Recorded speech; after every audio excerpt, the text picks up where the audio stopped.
Elvis Presley died 7 years ago after becoming the undisputed king of rock and roll. He would have turned 50 this Tuesday.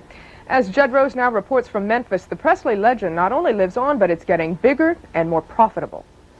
The seasons change, but time stands still at 3746 Elvis Presley Boulevard. It's been 7 years since Graceland, the rock king's home, became his shrine. But this year is special. This year, Elvis turns 50.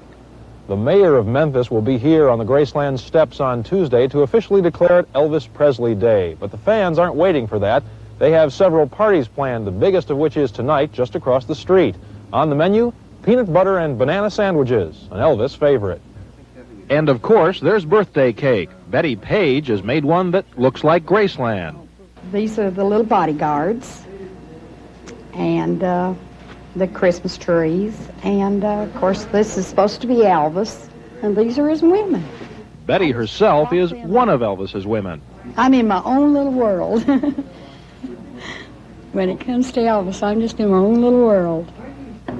You'll gather in front of the jewelry case. I point out a few pieces of this jewelry. This week, thousands of Presley pilgrims are coming to Graceland. For thousands more, Graceland's coming to them.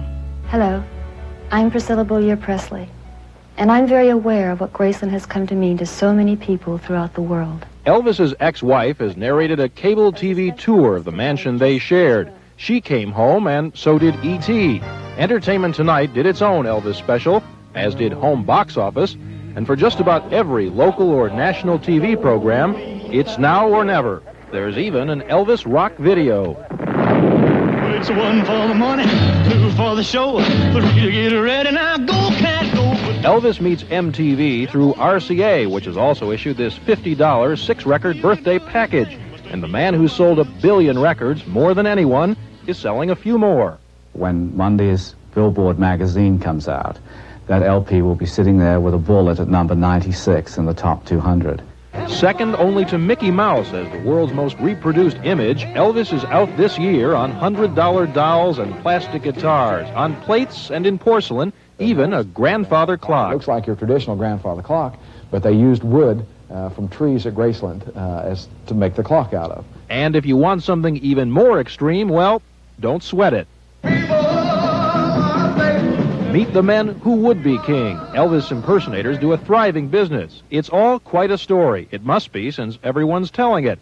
Elvis's secretary, his nurse, his cousin, even his maid tell us what, but who will tell us why? Elvis came along and put sort of a swagger in America's step and a sneer on America's lips that just weren't there before. And he didn't know he was doing it. He just thought he was singing his songs. Friend, as a great philosopher once said,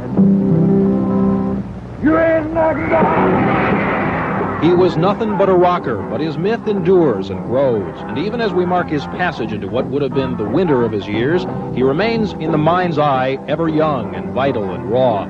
The king is dead. Long live the king. Judd Rose, ABC News, Memphis. And that's it for our first edition of World News Tonight, Saturday. I'm Kathleen Sullivan. For all of us here at ABC News, good night. For America's favorite love story. You were like my own child. I could have you then. Once is not enough. You can have me now. Richard Chamberlain, Rachel Ward. While you're here. The Thornbirds. You're mine. Tomorrow.